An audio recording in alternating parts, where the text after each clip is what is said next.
Welcome to CMO Huddles Studio, the live streaming show dedicated to inspiring B2B greatness. I'm your host, Drew Neiser, live from the Doubletree Hilton in San Francisco. Today, we're diving into leading through transformation. Because let's face it, if you're not transforming, you're probably being left behind. From tech stacks to talent, everything's in flux, and CMOs who can steer the ship through the storm aren't just surviving, they're helping set the course for the entire organization.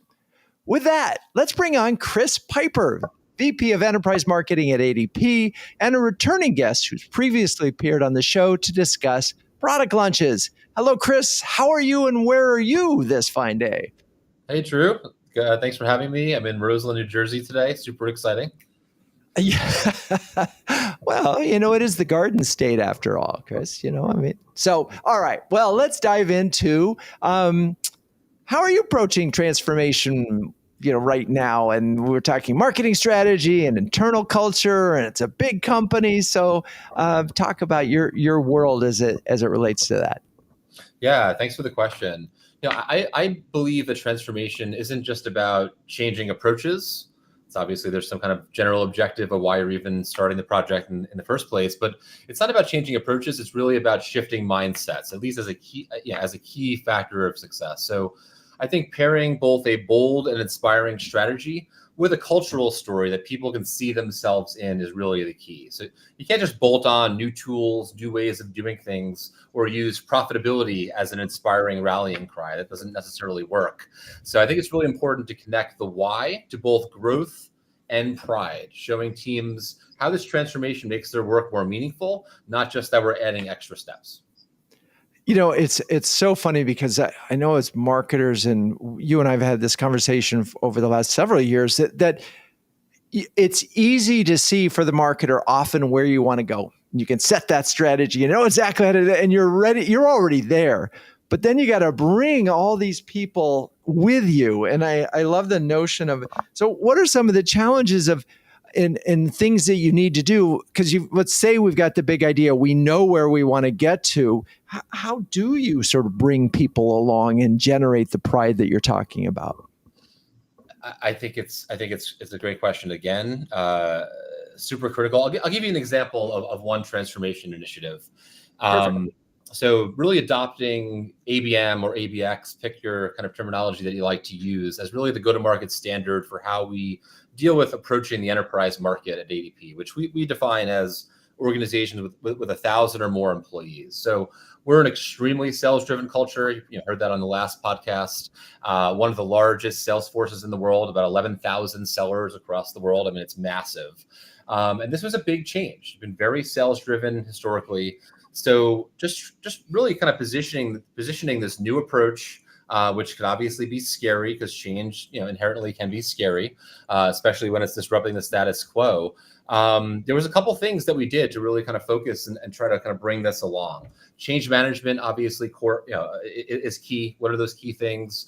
Shifting behaviors like mandating Salesforce compliance, instilling data quality, obviously important. The whole kind of cross-functional orchestration across sales and RevOps and marketing, other teams. But the real key for that one is really that the sellers, especially in this kind of sales-driven world and history that we've had, really needed to believe that marketing wasn't just air cover or just kind of fluffy, pictures as the things that we hear sometimes, but a real partner in revenue that will help them make more money. And this was not easy to do, but once we really proved that, the pipeline impact that we had, the improved deal velocity and quality, it really unlocked momentum across the organization. But that kind of bringing sales along every piece of the journey, kind of, showing the small wins.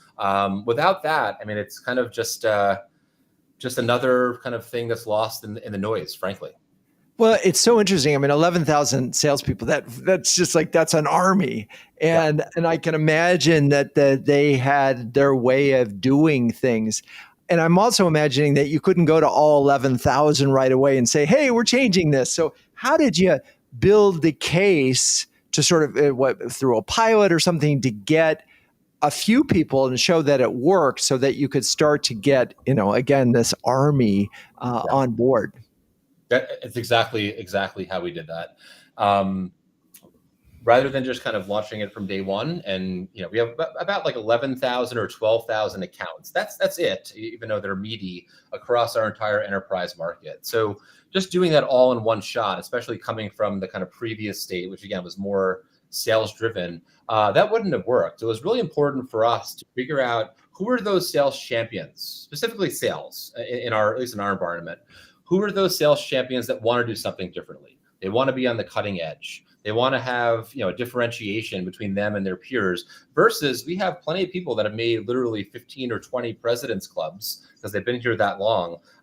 They're not necessarily, not to kind of paint a broad brush, but not necessarily the ones that are most, kind of eager for change. And from their perspective, why would they? So it was really important to figure out, how do we do small scale pilots, take a sliver of the market, strategic accounts, whatever that kind of key focus would be, get those sales champions that had the appetite for this. And then over time, share those small wins, kind of use them as the mouthpiece and really kind of use them as credibility, frankly, for their peers. That was critical to kind of have this land and expand, and just kind of, rough math. If we, 4 or 5 years ago started with, let's say 5-10% of our addressable market through an ABM motion, and the rest kind of sales led, some traditional demand gen, we went from 25 to 50 to now our entire market is of 11 or 12,000 accounts, all going through this ABM type motion. And that would not have been successful, particularly in this environment where there's a lot of change that was required, if we didn't have that kind of approach to really build in those early adopters that can be our evangelists as well. It's so interesting because there's such urgency among CMOs and a lot of CEOs. We've got to change fast.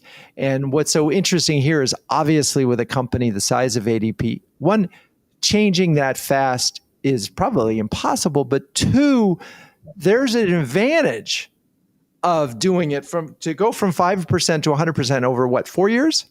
Yeah, 4 or 5 years. 4 or 5 years. So there's an advantage in that you get better and better and better, and you learn smarter. So when you finally get to 100%, it's not a thing anymore, right? It's just the way we go to market. And it's so interesting that there isn't like that moment where, we're transformed. It's a thing that takes time because of all of the program elements. It must be very gratifying, though. I think you nailed it in that statement, and it feels gratifying as you're saying it. But it is a journey, and I think that kind of like remembering the small steps and kind of capturing ground, that's where people burn out, and that's where it gets challenging. But you're right. When you look at it, kind of, where am I going to be in a couple of years, and kind of zoom out a little bit more. That's exactly right. Bill Gates has a quote. Just going to throw this one in there, and you can move on. I'm going to butcher it a little bit, but people drastically overestimate the amount of progress in the next 2 years and drastically underestimate the progress in the next 10, which I think is very apropos for the world we're living in now. But that's kind of this type of an approach. It feels like a slog at times, but when you zoom out, it's like that actually was pretty effective for a 75-year-old company. I love it. And by the way, thank you for quoting Bill Gates. I think that's the first time he's been quoted on CMO Huddles Studio. All right.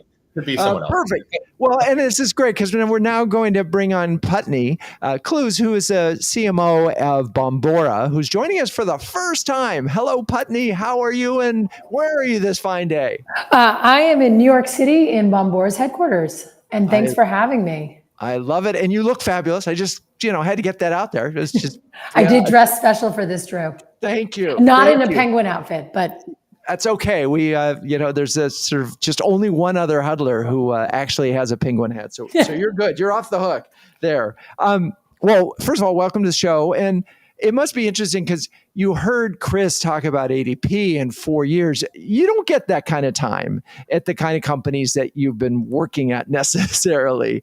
So, it just must have been like 4 years. That feels long. And yet, that it's not easy to turn those ships. No, and so much of what he said resonated, and at the risk of being duplicative, one of the first things that I would say about the notion of transformation is that the word itself sometimes bothers me in the various contexts in which I have encountered it and the initiatives I've led, because it sort of suggests a presto changeo that I think is not actually possible and sets up the wrong expectation for the team you're leading and the team you're delivering for. And really what we should really be setting the expectation is that a major change is going to be a long and difficult slog, and there will be some really bright spots, but there will be times where you really feel like you're pulling the cart through the desert. And that's important to set that expectation up front, because otherwise the process of leading the transformation will be disappointing and more difficult than it should be. It's so funny. I was at an event last night here in the Bay Area, and expectation was probably the number one term and recommendation, because when there's misalignment in expectations between CMO and CEO, we know there's a problem. But when we talk about transformation, we are talking about something that is inherently long-term, when the CEO and everybody else in the C-suite is under a short-term pressure. So these are really interesting, conflicting things. And frankly, they don't care about the process. They care about, as somebody said, they care about the vacation, what it's going to look like when all things are good. So, all right, well, let's be specific. I mean, I know that you did this at Cision and now at Bombora. You've been focused on rebuilding marketing strategy and go-to-market motions to sort of align or realign with company strategies. Walk us through some of the steps required or things that you've been doing at Bombora to bring this along. Yeah, I mean, I think the first thing is you do have to, and again, sort of echoing what Chris said, there's the case for change that needs to be put together, even when, and I think the risk in a place like coming into Bombora where maybe you felt like everybody knew what you were brought in to do, I think you still need to really, as the leader, set up your own case for change, the way that you're going to articulate it, articulate the roadmap of how you're going to get there and what people should expect. That's work that I have done here that is really, really important. Don't come in and just assume that everybody knows what you're brought in to do and are aligned. Really laying that out, because then it becomes your reference point all along the way. Remember why we're doing this. Remember what we said we're going to do. Remember what we expected to see. And you just start tracking to that. And that's something that we have been talking about here at Bombora. And most important, I think, for me here has been articulating what we're stopping doing, what we're no longer doing, and tying that to the story we put together at the front as part of the transformation. Because in our case, we're a small organization, big opportunity, but limited resources. What we're not going to do as a part of getting to where we want to be is just as important as what we are going to do. Amen to that. That's Peter Drucker. The definition of strategy is knowing what you're not going to do, right? Because you have to have some focus. But I want to go back just one bit and just put a pin on the fact that with that roadmap, you probably had milestones and you could say, we're here. And now we're going to be here, and here we go. And so eventually you train the rest of the folks around you to know, okay, this is where we're going. This is how we're going to get there. Yep. And one of the we things can be more specific. If one there's of the things I'd like to bring in there that I use at Bombora, I 100% used at Cision. There are milestones of what we're going to achieve. Like, we're going to bring in, we're going to change our tech stack. And that's the milestone of doing that. I think there's also a how set of milestones that I like to bring in. And the language that I use around it is scrappy to industrial strength. And I'll say, we're on this particular part of the transformation and we're in the scrappy mode. So it means we're piloting it, we're doing it in sort of a dirty way. We're hopefully making, validating that the impact is worth it, but we're not letting perfect get in the way of good enough. And once we have that feedback that yes, the way that we're going to attract leads or work with leads with our sales colleagues is working and we're seeing the impact, then we're going to focus on making it more automated, making it industrial strength, et cetera, et cetera. And that notion of sometimes the way that we're going to do something during this transformation is going to be sort of messy and not actually the right way of doing it, but it's going to validate the hypothesis before we invest in the industrial strength is really important to how I think about transformations. So we've made a case for what we're going to do. We create this, and I love this scrappy to industrial strength because it's really visceral. You understand what's going to happen. Do you run it when you talk about messy? I mean, in some ways, messy and pilots could be the same thing. You're doing them fast, I guess, is the key thing there, right? You're trying stuff to see what sticks. Yep. And I'll give you an example actually from my days at Amex. And this is sort of a meta example, and you'll understand why.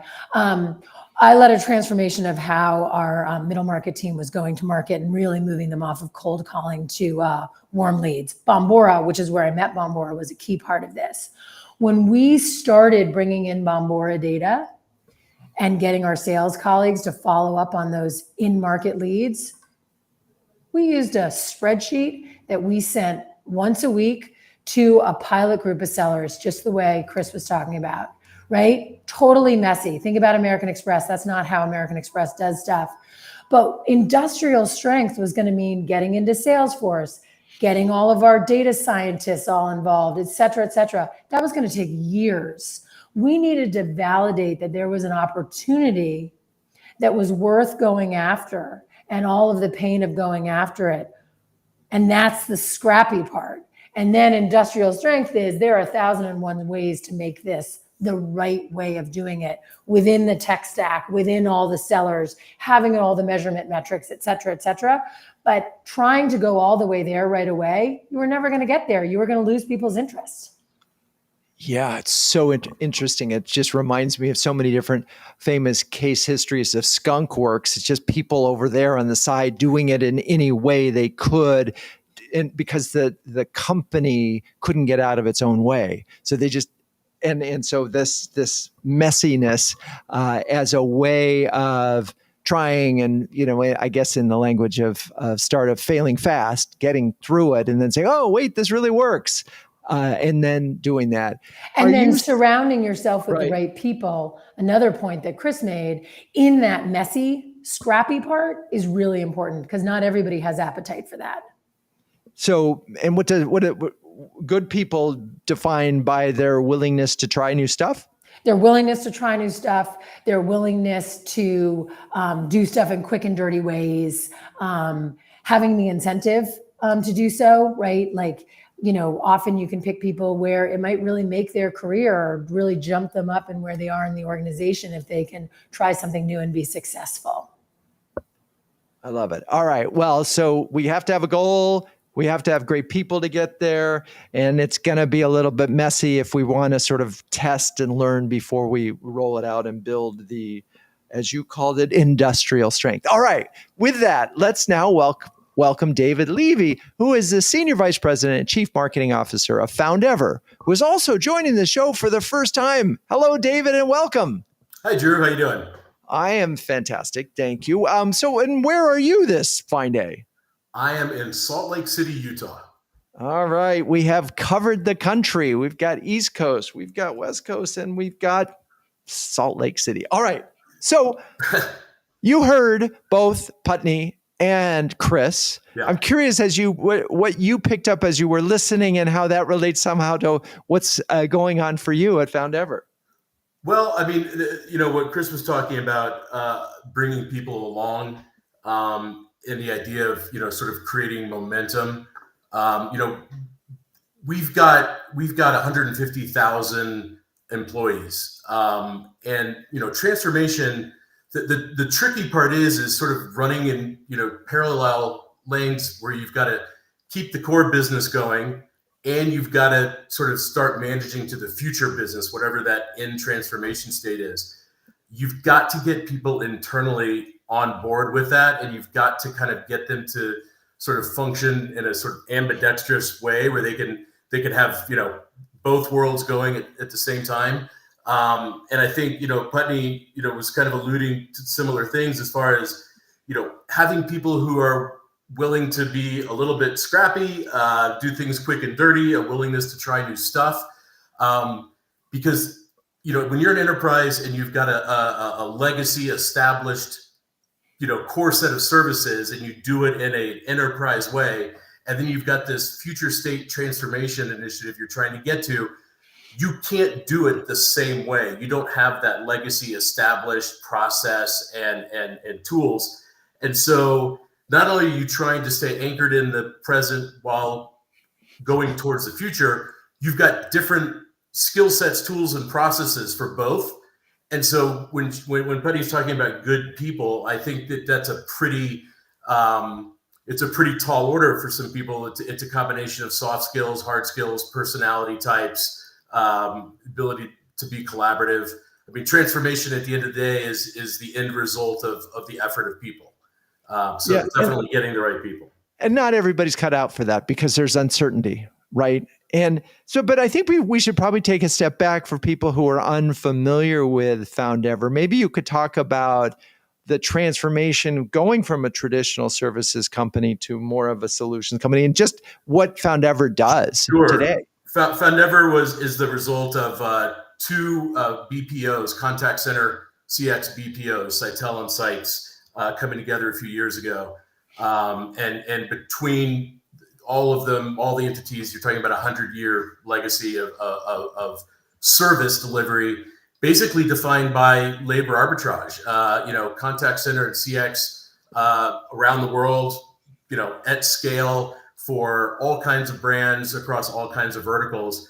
And then, of course, CX technology started to creep in, over the last 10 years, maybe longer, moving to the cloud, interaction analytics, automation. And just like everybody else, this AI inflection point seems to be accelerating the need for transformation, and customer support and CX seems to be an industry that is at the front of the line for it because of some of the things that already exist around chatbots and voice bots and things like that. So we are essentially going from a service-based organization to a solutions-based, meaning services plus product plus tech. And it's easy to say that. It's not necessarily easy to do that because it requires all kinds of muscle, all kinds of discipline, all kinds of org design changes, sales enablement, you name it, to really support that. Yeah, and it's hard because you have a business model that in theory was working, but it's also clear the marketplace is changing. And so in order to avoid this is a case where you probably don't have a choice. Yeah, well, I think Putney said, define the why, and I think the why is pretty well defined for us, and it's just now it's just a matter of how. I don't think there's anybody that doubts the why. It's the how, and then it's what does good look like? What's the incremental steps along the way so that you're headed towards the right destination? Because transformation isn't actually a real thing until the market believes it. No matter what you do and say and try to do and what you operationalize, until there's some validation from the market that you have turned into something else, I'm not sure you can claim transformation. Yeah, I mean, and it's interesting. I mentioned this event I was at last night. I mean, when you have been successful as a business for a long time, you establish some sort of mental state, brain, you have some portion of the brain in analyst mind and in your customer's mind. This is what you do. And it was really hard to get it there. It's like writing onto steel. And now you're saying, no, this is what we do. So it's hard. And it's more than simply marketing saying something, but talk a little bit about how, marketing's role in this transformation and how you see it playing out over time. Well, I think marketing, at the end of the day, I think we create the pressure that actually makes the change happen.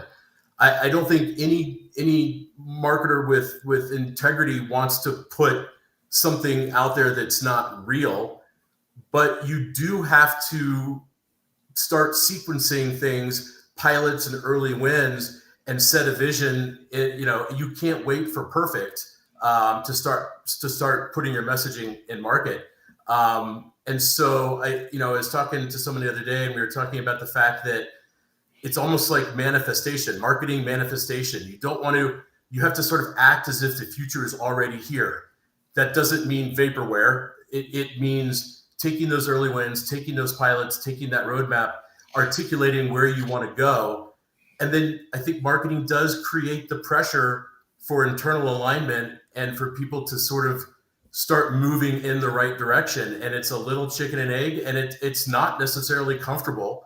And it's a balancing act. And but it's interesting because I do think marketing has an interesting role. I mean, every function claims to own transformation. Product builds it, ops delivers it, finance funds it. But marketing makes it visible. We make it coherent. Obviously, none of us owns transformation alone, but we do connect the dots into the story so that the market can believe in something. I love this notion of marketing manifestation. I've got several examples went in my mind. I remember years ago with IBM launching WebSphere when it was really 4 different systems, all that were still different, but they launched it and they already had customers, and eventually became a very real single suite in the early days of e-commerce. There's even a funny story way back when, I think it was Sunoco gas stations, and Wells Rich Green created this campaign called "We Can Be Very Friendly, Yes We Can." And it was a song. And the magic happened when suddenly these gas station attendants, when there used to be those people, became friendly because the advertising said they were.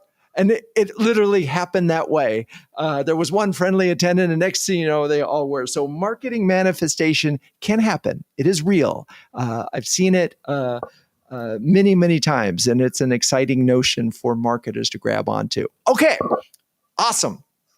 Now it is time for me to talk about CMO Huddles. Launched in 2020, CMO Huddles is the only community of flocking awesome B2B marketing leaders, and that has a logo featuring penguins. Wait, what? Yes, well, a group of these curious, adaptable, and problem-solving birds is called a huddle. And the leaders in CMO Huddles are all that and more, huddling together to conquer the toughest job in the C-suite. So, Chris, Putney, David, you're all incredibly busy marketing leaders. I'm wondering if you could share a specific example maybe of how CMO Huddles has helped you. Sure. No. For me, the most value, I think, is the pure sounding board, right? Access to other senior marketing leaders facing similar challenges, whether it's AI adoption, agile org design, measurement attribution. There's a certain, we're all in different industries, different companies, but there's a certain kind of set, especially with AI kind of transforming everything around us. We're all in this together. So I think that's always a good reminder, being part of Huddles and having that community to be there to really have these conversations. And also, and I've said this before to you, Drew, even if I can't make a huddle and my attendance has not been terribly stellar, frankly, and I'm sorry for that, the recaps that you send after the fact about these kind of structured conversations and huddles you're having are remarkably beneficial. So even that alone is worth it for me. And by the way, I don't know if you realize, but when AI, agile, and attribution, I mean, you're alliterative right there. So the triple A for that response. Thank you, Chris. Putney, David, any thoughts? Yeah, I mean, I'll jump in. I completely agree with Chris. Like, reducing the cycle time on stuff is a significant benefit, whether it's, considering a cultural change within your team or a strategy change or a tool change. A lot of this stuff is covered by the other huddlers. And so you can benefit from all of that collective knowledge. The other thing that I would like to really call out is the one-on-one conversations with you, Drew, are incredibly helpful. You are nothing if not honest and direct. And the beauty of it is you don't actually know the people involved or, often the exact instance or context. But you can see through to the clarity of the point. And there's something that you said recently to me about sort of a back and forth debate I was having with one of the sales leaders.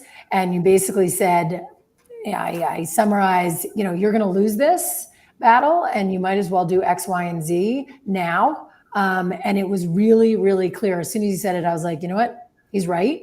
And that clarity that you bring, given your experience in our one-on-one conversations, is incredibly valuable. I love it. Well, thank you for that. And thank you for doing the one-on-ones. We appreciate it. Both you and Chris have taken advantage of those. David, any thoughts? And by the way, David, I know you are the CMO of the US market for Foundever, and I wanted to make sure that we got that in Thank here. you. Yeah. Make sure my colleague in EMEA is not typing up an email right now. Exactly. So I too enjoy the one-on-ones. I know we want to talk about huddles, but it's hard to separate the you from both, because you really drive those huddles. And the difference between knowledge and wisdom. I think I agree with Putney.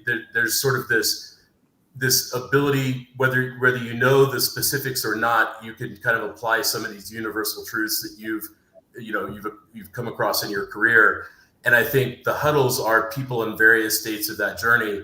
And I like seeing the topics, because it's like the marketing zeitgeist. I start seeing the topics of the huddles pop up, and I think, wow, I was just thinking about that, or I just read something about that the other day. So I think it's the ability to remain grounded in sort of what's happening now. And then of course bringing in the collective experience, so appreciate that a lot. I really appreciate all three of you, and thank you for being in the community. If you're a B2B marketer who wants to build a stronger peer network, gain recognition as a thought leader, and get your very own stress penguin, please join us at cmohuddles.com.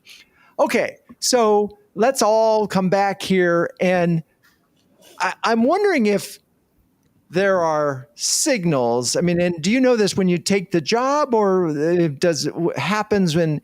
How do you sort of recognize those signals and say, okay, we are going this way, but now we got to go this way? And so I'm going to ask Putney first, you, because it feels like you arrive with it's almost like your mandate is transformation. Yeah, I think the last two roles I've been in, I was hired in with a notion that there needed to be changes within the marketing and larger go-to-market organization. So yes, I came in knowing that was the job. And I do enjoy, I guess, the fixing, the building, the transforming, as long as everybody's aware it's going to be a bit of a slog at times. And I'm just wondering, on that standpoint, the people, when you arrive, there must be trepidation, because you get to tell them, hey, I was hired to transform. And so that's got to be a very tricky thing for you. I think it is. I think in both of the recent cases, I think that the team that I was inheriting felt the need, right, for what was coming. It wasn't that it was a surprise to them. I think that even that said, of course, change is difficult.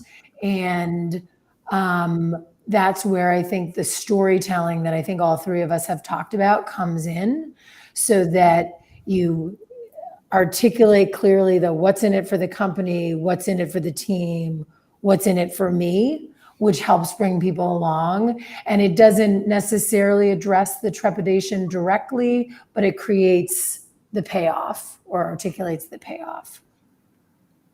Got it. Okay. Chris or David, you want to weigh in on that notion of, and I think it's interesting for both of you, probably it's the transformation. You were there and it's like, oh, we need to do this. Well, first, I just want to say that Putney, I felt like I was watching Liam Neeson in Taken, where I have a particular set of skills. I could see how that might be a little intimidating and effective. So thank you for that. Sorry, Drew, I lost the beat on your actual question. No, I love it. I've, suddenly, and now I'm thinking of, you got me to Liam Neeson and his latest movie, Naked Gun. So I just went into a completely different direction. No, sorry. Starting from Bill Gates. We started with Bill Gates and then we're at Naked Gun. It's all good. And yes, this is a live show. Okay, Chris, bring us back to this topic of transformation, please. Sure. I do want to see the Naked Gun movie, so I'll start with that. Thank you. I'm intrigued by it.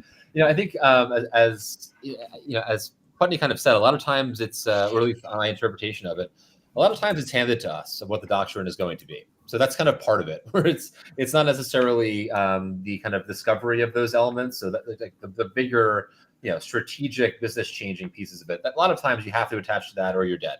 However, I think just generally speaking, like things we can identify. I mean, customer behavior shifts is one, right? As anything materially change in the way buyers consume information, want to be addressed. We're obviously living in this world where this is changing every single day.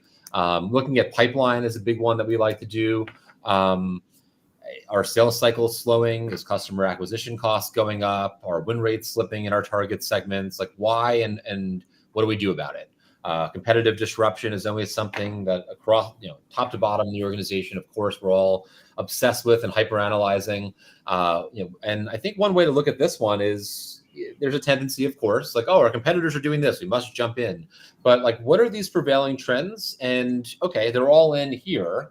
Is that actually an opportunity not to jump on the bandwagon, but to do something a little bit different to differentiate?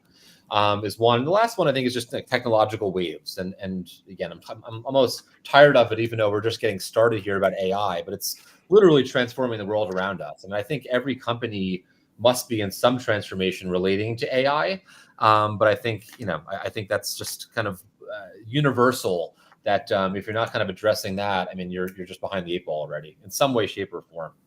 Yeah, and I do want to talk about AI transformation because I do think it is a thing that is happening right now. But I want to ask David something, because what the difference between, if we're going to use this word, incremental change is fixing a lot of little things. Mm-hmm. Transformation is changing kind of everything, at least when it comes to go to market. And that's really hard for a company with the number of employees that you have. So just, and you also talked about the fact that you still had to keep this existing plane in the air flying. Yeah. So just, I know there's a question in there. I just haven't said it. So come up with an answer for me. I think maybe part of the question is, transformation is not incremental because the vision is not incremental. The vision of transformation has to be complete. You have to begin with the destination in mind. But the milestones along the way, the tasks that make up the milestones, the actions that make up the tasks that make up the milestones, those are incremental. And I think maybe Putney alluded to it earlier, you kind of have to celebrate the wins along the way to validate that the vision of the ultimate destination is still worth heading towards. And so I don't think anybody can go a year or two simply waiting to arrive. So I think you have to create a series of destinations along the way that are directionally correct, obviously still needing to pivot with market realities and forces beyond our control along the way. But yeah, transformation is not incremental. Transformation is a crystallized vision of a destination. But if you don't break it up into smaller chunks of incremental wins and change along the way, I think you risk losing the people that you need on that journey with you. Right. You can't just say, go there. Okay, you're there now. And I think the point that you made really was an aha moment for me when you said you have to have a destination in mind. And I think the problem with AI transformation right now is we don't have a destination in mind. And that's, it's one thing for you at your organization where your product could become AI. That is a transformation in mind, right? Because you're a call center and who knows? Bots are going to play still a moving target, though. If dog years, AI years, we're talking days. A new model comes out, agentic is suddenly real. Whatever happened, whatever's after that. So, at least our transformation is one that we have to grip loosely because we have to plan for the changes along the way. So. I'm not. The destination is still needs to be crystallized, but it's more of a description of the destination. We'll know it when we get there, as opposed to an actual plotted point on a map. And so, and I'm going to throw this at you, Putney, as we think about digital AI transformation. But it feels like. So the place that we want to go that AI enables in theory, and this may apply to you, David, is faster, better, and cheaper, right? I mean, when you hear John Lombardo talk about synthetic research, he talks about it being 6 times faster and half the cost. So that's a very clear value proposition. So, okay, I get it. But I'm just wondering, as we've talked here, Putney, a lot about just sort of business transformation and how you go to market and so forth. But I'm wondering, as you look at AI, are you tackling it with a destination in mind right now?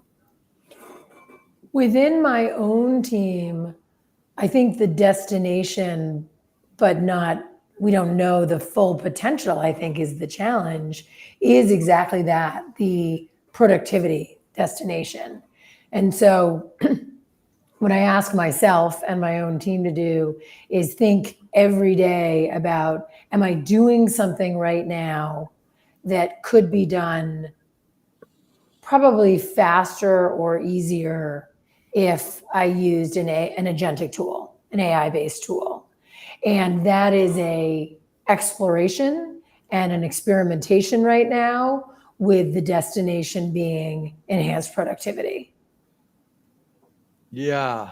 But I think it's hard because none of us know where we're actually going. But it really is. And I read a startling statistic, and I got to dive into it more, but it was an MIT study that said 85% of AI pilots have not proved to be cost effective. Exactly. And that sort of was a blunt mind. Now I wonder what those pilots were, and specifically, because I mean, look, we use Descript to produce, our podcast. It saves us 8 hours every episode. That's real, right? That's not a business strategy. That's just efficiency. Nothing changed because the product didn't get any better, didn't get any worse. It just got done faster. Yeah. And when you hear, target, goals, like we're going to reduce the number of humans, or we're going to change what the humans are focused on, those all sound great. I don't know how to define those right now. Right. And until we get farther into this transformation, and I think till we've all done more of the discovery and exploration, we couldn't set targets that are real. Yeah. And it's funny, I'm really torn, and we think about this a lot in CMO Huddles, and I'm sure you're thinking about it elsewhere, is you can't ignore it. There's an expectation. There's probably a leadership opportunity. We want marketing to be at the forefront of this. We're already using more tools than anybody else. We can lead it. But leading implies we know where we're going. And it's hard right now. It's like, where are we going? We got to solve that one. That's a super huddle challenge. We really do need to solve that. And I know that we're operating on two tracks as well. And I kind of mentioned the two tracks of the core business and the future, but there's also two tracks of AI enables the faster, better, cheaper, doing the script in 30 seconds versus 8 hours, the productivity, things like that.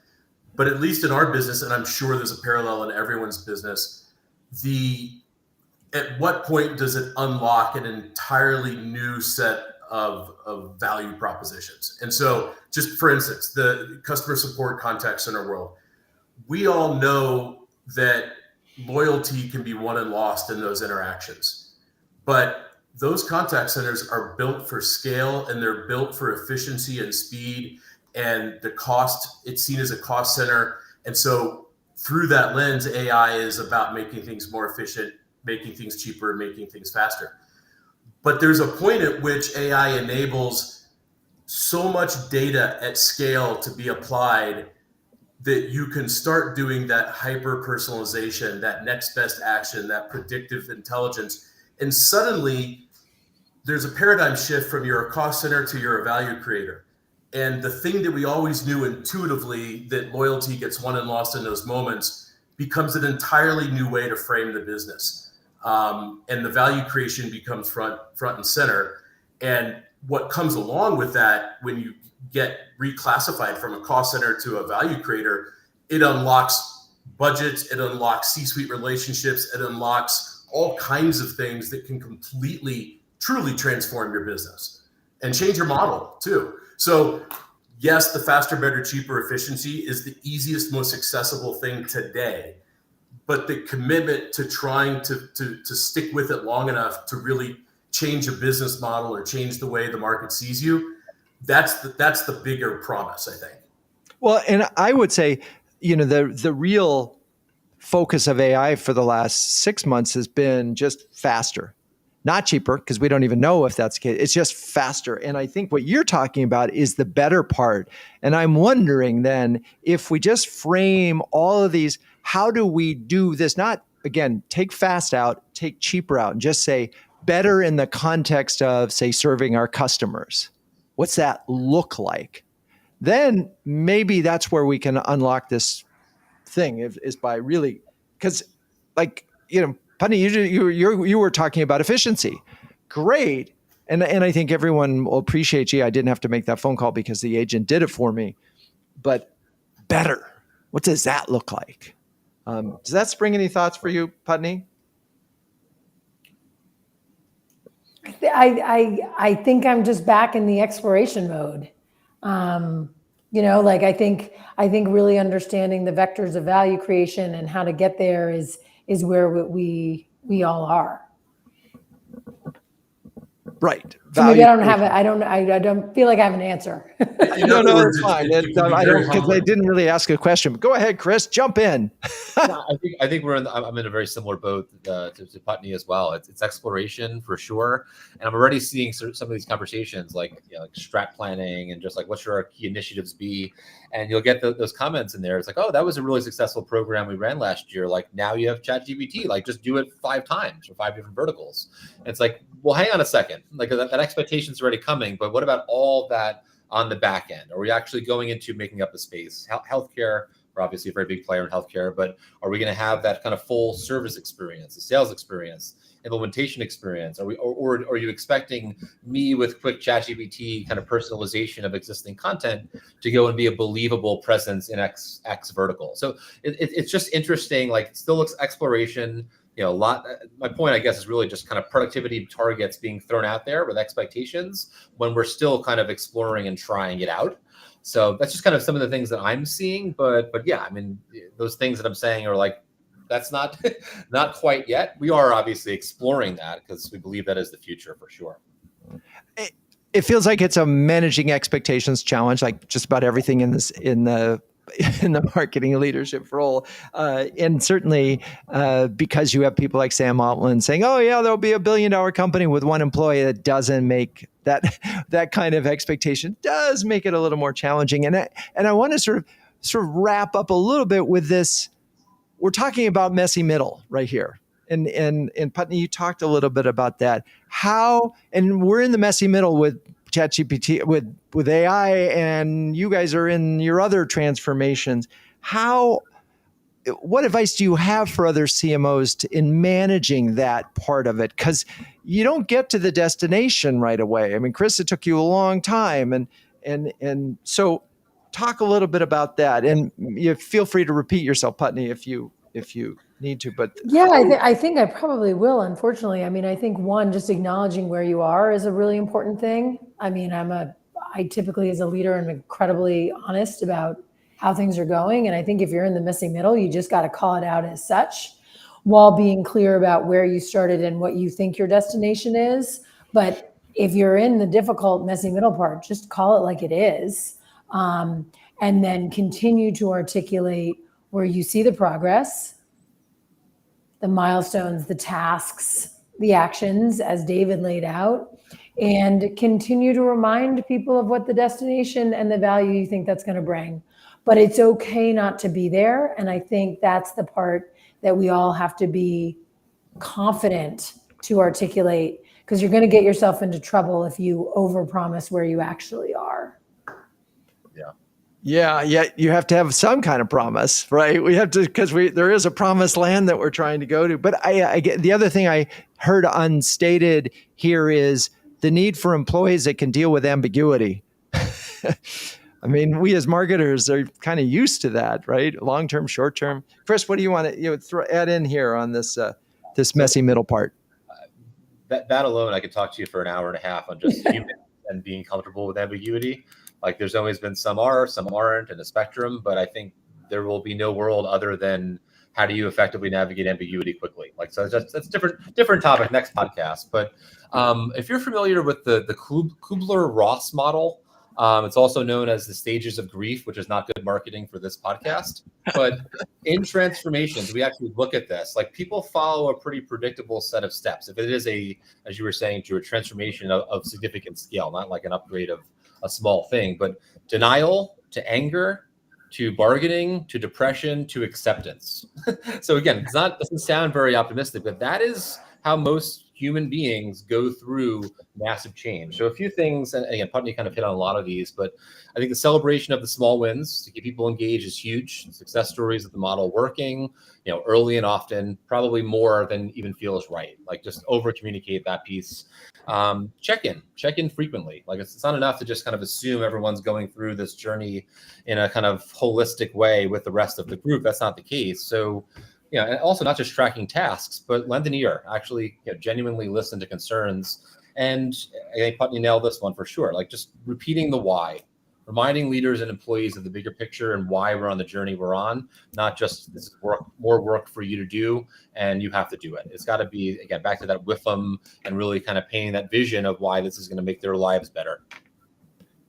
Yeah, I feel like I've taken you three through the stages of grief in my meandering questions, so I appreciate you bringing us back to that. David, bring us home here with some key words of wisdom for folks that are daring to say, no yes. pressure there. If you just want wisdom, no problem. Perfect, you're the man. The messy middle, obviously doesn't feel great, and if your transformation story feels totally safe, you're probably too late. So it is everything that they just said about being comfortable, or at least being willing to live with ambiguity and uncertainty.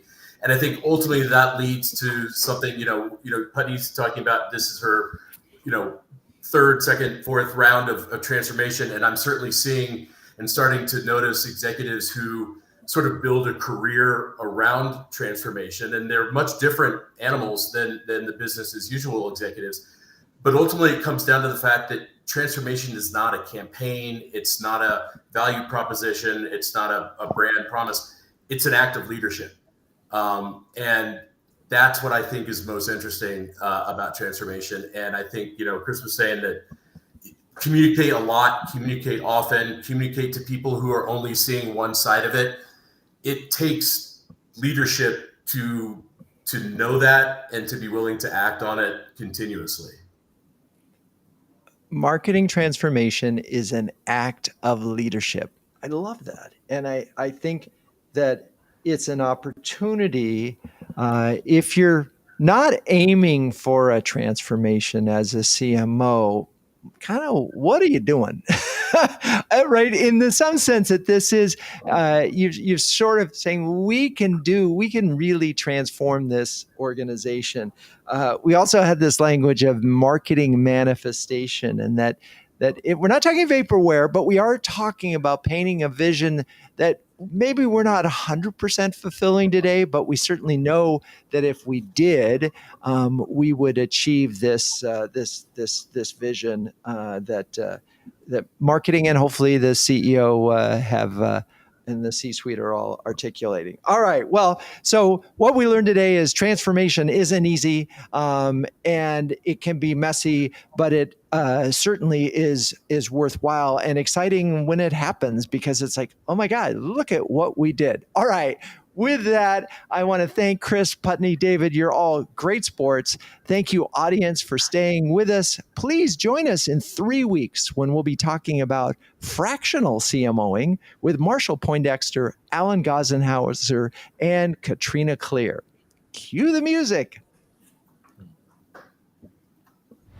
CMO Huddles Studio is produced by Melissa Caffrey. Our production assistants are Laura Parkin and Ishar Cuevas. If you'd like to learn more about CMO Huddles, please visit CMOHuddles.com. I'm your host, Drew Neiser, and until next time, keep on sharing, caring, and daring.